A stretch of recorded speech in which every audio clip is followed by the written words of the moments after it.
Hey, how's it going? I thought I'd make this little video to show people what they can do with a little tiny shop. This little garage is where I do all my truck mods and building and other crap too. I wish it were a little bigger, and I wish it were not so messy all the time. And of course, I have that floor polisher back here. You never know when you're going to need a floor polisher when you're working on a truck, huh? Well, it hasn't happened yet, but it's back there. I built a number of trucks over the years. I wish I'd kept them all. I still have quite a few, but I didn't realize early on that you could actually keep them. I used to sell them after a couple of years, and now I wish I could get those things back. This is small in here with clutter. That's the way I work. Once in a while, if I have a big project, I'll dump some of this stuff out of here and make more room. A lot of these things you see in here, they're on wheels, and I can kind of roll them in and out. Whoop, just about went down on that one. This is a truck I'm working on right now. This is a little one-owner truck. It's a 92 Ford Ranger with a 2.3 liter motor, which is the direction I'm going with environmental concerns and things. Like I say, it's a one-owner. I bought this in 92, and I've used it for years. There's not much you can do where I live because I live in California, north of San Francisco, with a lot of very strict smog and inspection laws. All I can do is really kind of mod the suspension and do some little things like that.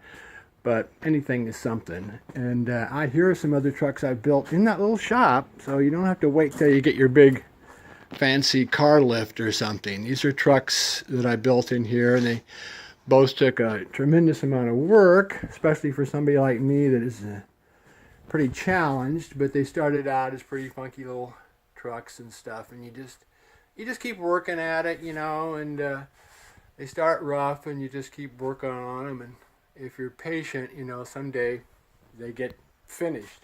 That gray truck's been in a lot of magazines. In fact, I still see it bumping up in magazines. I didn't even know it was in.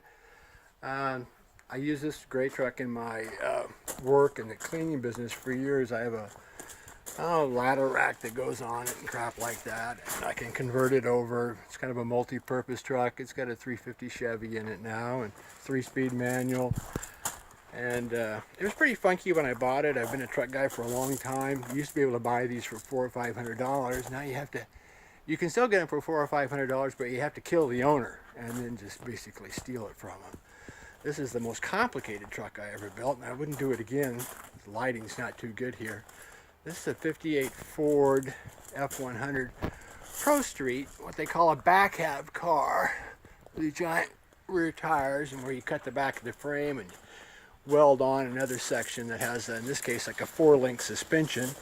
This is all Ford. We have to kind of do that, or the Ford people beat you up. I've got a 460 Ford 485 horsepower crate motor in here with a C6 transmission, 9-inch rear end, all the kind of stuff you can use for drag racing, and the roll bars and the way the street seats are supported and everything in here, it all is compliant with drag racing NHRA safety rules.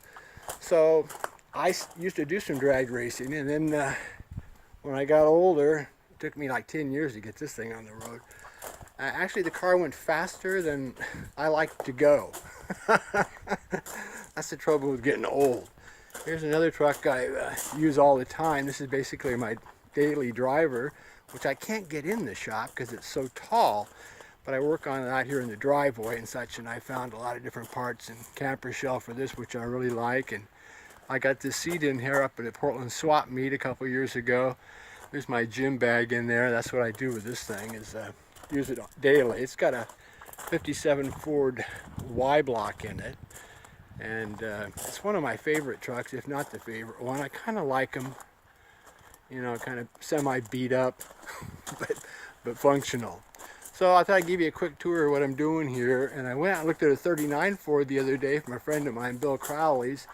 I don't think I'm going to get it. I think I'm getting too old. These things get heavier every year. Well, thanks for watching. Good luck to you.